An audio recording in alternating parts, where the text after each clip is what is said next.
The Kepler telescope was built for one purpose: to look at a certain patch in the Milky Way in search of exoplanets. The exoplanet hunter observed over hundreds of thousands of stars and discovered thousands of exoplanets during its lifetime.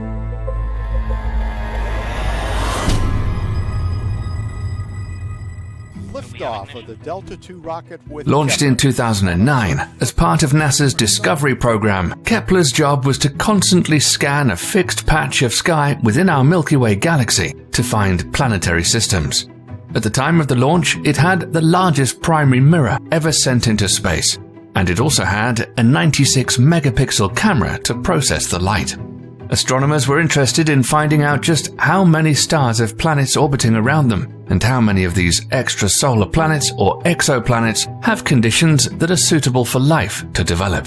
In its 9 years in space, Kepler observed 530,536 stars and confirmed the existence of 2,662 new exoplanets. These exoplanets are unlike anything we've ever seen in our solar system before. Most of them are significantly bigger than Earth and orbiting so close to their stars that they complete one revolution every several days. And there are some very strange worlds. Some have star-facing sides with temperatures that can melt iron, and have entire hemispheres covered with oceans of liquid molten rock. Other exoplanets the size of Jupiter orbit not one but two stars. If you were standing on the surface of one of these planets, you'd be able to see a binary sunset. But Kepler's legacy is that it successfully found Earth-sized worlds orbiting at a safe distance from their host stars inside what's known as a habitable zone or Goldilocks zone. This is where the temperatures are warm enough for water to condense on their surfaces, but not so cold that it will just freeze up entirely. Although being in this zone doesn't guarantee the existence of life, the presence of water is significant and the foundation of life as we know it. One such exoplanet discovered by Kepler that has recently generated excitement among researchers is called K2-18b. In September 2019, two scientific teams independently announced that they found signs of liquid water in the planet's atmosphere. Situated 124 light-years away from Earth, K2-18b is about 8 times the mass of Earth and 3 times as big. It orbits a main sequence red dwarf star called K2-18. A red dwarf star is the smallest, coolest star and by far the most common type of star in the Milky Way. According to Kepler's data, astronomers estimate that 6% of red dwarf stars have an Earth-sized planet in the Goldilocks zone, at least in our neighborhood. To find water on the surface of one such planet is a landmark discovery in the search for potentially habitable alien worlds.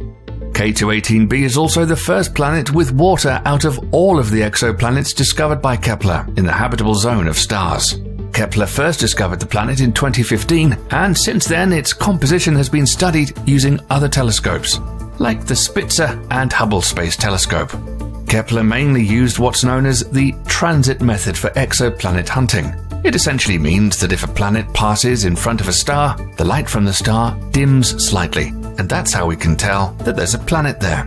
The level of dimming and how long it lasts gives us important information about the size and orbit of the planet. However, detecting the transit of an extrasolar planet is very challenging. For example, the diameter of Earth is only 1/109th of that of the Sun. So, for an outside observer of the solar system, the passage of Earth would dim the output of the Sun by only 0.008%. Kepler's cameras had to be sensitive enough to detect this minute change in the luminosity. Using the same method way back in 2014, Kepler first found a potentially habitable exoplanet. Kepler 186f ignited the imaginations of space nerds everywhere when NASA announced its discovery.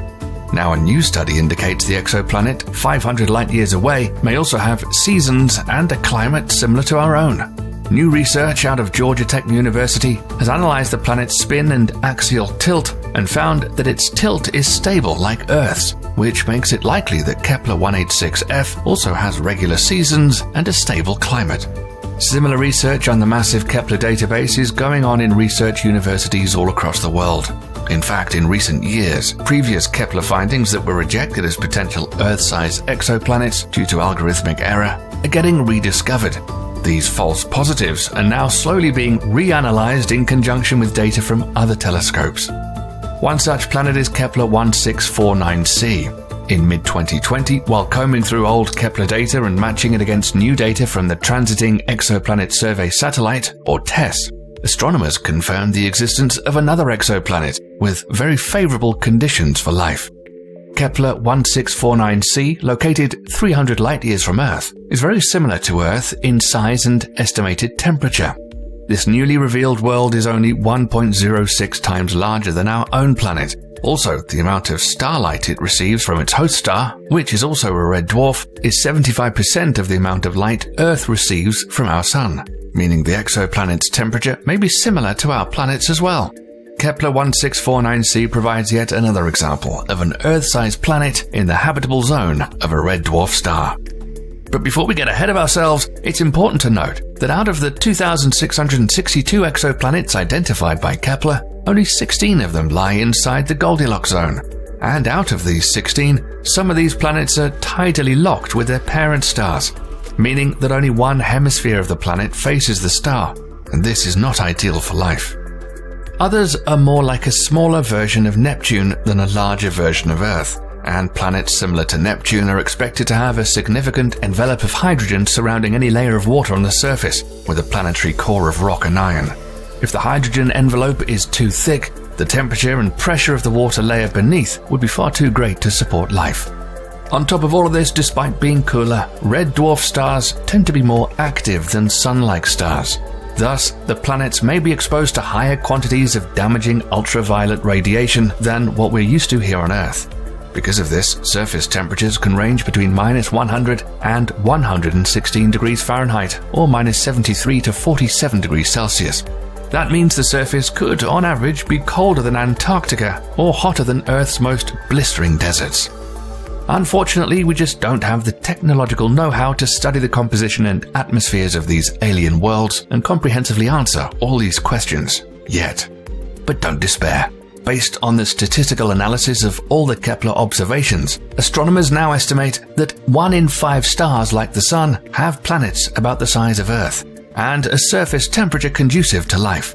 Given that about 20% of stars are Sun-like in our galaxy, that amounts to several billions of potential habitable Earth-like planets just in our Milky Way alone. Kepler not only focused its efforts in finding potentially habitable planets, in fact the bulk of its discoveries were strange worlds not suitable for life but fascinating nonetheless, like the gas giants, planets composed mostly of gases such as hydrogen and helium with a relatively small rocky core, also known as hot Jupiters. These planets orbit extremely close to their parent stars and are abundant in Kepler's data. One such fascinating example of a gas giant is KOI 5AB. Astronomers first flagged KOI 5AB as a potential planet way back in 2009. At the time, this elusive alien world was only the second planet ever found by Kepler. It slipped through the cracks a decade ago, firstly due to the enormous amount of data that Kepler generated, and secondly because astronomers noticed that the main KOI 5A star had another companion star, making analysis very difficult for them. Indeed, the KOI 5 system was even more complicated than researchers realized at the time. By 2014, scientists had determined that the KOI 5 system actually harbors 3 stars, and it still wasn't clear if the planet KOI 5AB actually existed, or if the 2009 signal was generated by one of the companion stars. But thanks to additional data from the TESS satellite, scientists were able to confirm the existence of KOI 5AB. Planetary bodies on stable orbits in a multi-star system is quite a rare find, and the discovery of KOI 5AB is expected to add a lot to our understanding of planetary formation. Other exoplanet types identified by Kepler include super-Earths. They're more massive than Earth, yet lighter than ice giants like Neptune and Uranus, and can be made of gas, rock, or a combination of both. Lava planets are super-dense, larger-than-Earth worlds in close, hot orbits around their parent stars. Some of them, known as Chthonian planets, are likely the remnant cores of evaporated hot Jupiters. And finally, Trojan planets, planets of various size found in strange locations, and sometimes even as companions to larger planets, though none have been certainly identified yet. Kepler was finally retired on the 30th of October 2018 as it ran out of fuel. The telescope was deactivated with a good night command sent from Mission Control the next month. Coincidentally, Kepler's retirement fell on the 338th anniversary of Johann Kepler's death, after whom it's named. Although not operational anymore, these incredible discoveries predict a near future in which astronomers will use new and advanced telescopes on the ground and in space to more deeply understand Kepler's numerous finds. One such telescope is already slated to go up into space in 2021. The James Webb Telescope will take a much closer look at some of these Kepler objects of interest and hopefully will bring us closer to answering the question, are we alone in the universe? What do you think? Will astronomers find many more strange worlds buried inside Kepler's data? Let us know in the comments section below.